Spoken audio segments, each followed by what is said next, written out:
Hello বন্ধুরা, তোমরা সবাই কেমন আছো? আশা করি ভালো আছো আর আমিও খুব ভালো আছি। দেখো আজকেও একটা রেসিপি নিয়ে চলে এসেছি। তো আজকে ফ্রাইড রাইস বানাবো। তো প্রথমে চালটা ধুয়ে সব গোটা গরম মশলা আর ঘি দিয়ে জল দিয়ে বসিয়ে দিলাম। আর এখানে দেখো মাখা মাখা ডিম ভেজে ঝোল করব। তো ডিম ভাজতে বসিয়ে দিয়েছি আর ভাতটা আমার হয়ে গেছে। তো হাফ সেদ্ধ করেছি, হাফের একটু বেশি সেদ্ধ করেছি। আর এখানে ছেঁকে নিলাম। আর দেখো বৃষ্টির ওয়েদার আর আমার এই রান্না হচ্ছে। তো ডিম ভেজে ঝোল করব।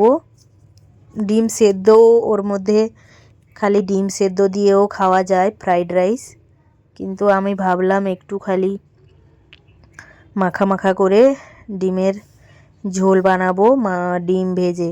তো ডিমের মধ্যে পেঁয়াজ, কাঁচা লঙ্কা আর আদা বাটা, গরম মশলা গুঁড়ো সব কিছু দিয়ে মিক্স করে ডিমটা ভেজে নিচ্ছি। আর এখানে দেখো তেজপাতা জিরে ফোড়ন দিয়ে দিয়েছি। আর তারপর আমি দেব শুকনো লঙ্কা না সরি কাঁচা লঙ্কা আর রসুন পেঁয়াজ।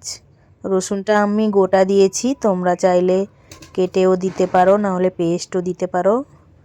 আমি গোটা দিয়েছি। আর কাঁচা লঙ্কা কুচি দিয়ে দিলাম। তো একটু ভাজা হয়ে গেলে তারপর আমি এই যে গাজর ছিল খালি আমার কাছে, গাজর আর একটু আলু কুচি করে দিয়েছি। তোমাদের কাছে যা যা সবজি থাকবে তোমরা দিতে পারো। আর একটু কারি পাতা দিয়ে দিলাম। তো দেখো ওটাকে ভালো করে আমি ভেজে নিচ্ছি একটু লবণ দিয়ে। দেখো ভালো করে ভেজে তারপর আমি ভাতটা দিয়ে দিব। আর কিছু গোটা কাজু আমি দিয়ে দিলাম। তোমরা চাইলে আরও একটু বেশি করে দিতে পারো, কিশমিশও দিতে পারো। আমাদের ঘরে কাজু কিশমিশ দেওয়া পছন্দ করে না, কিন্তু আমার খুব ভালো লাগে, তাই জন্য আমি একটুখানি দিলাম।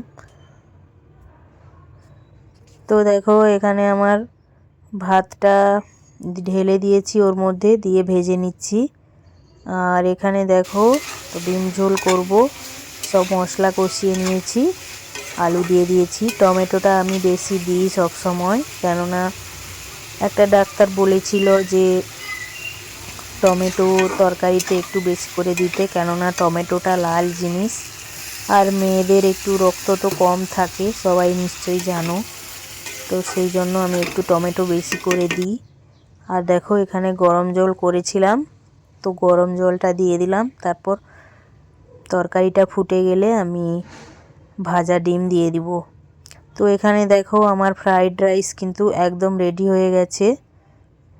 গরম গরম ফ্রাইড রাইস একদম ঝরঝরে হয়েছে, খেতে কিন্তু খুব টেস্টি লাগে। আর তোমাদের কাদের কাদের পছন্দ?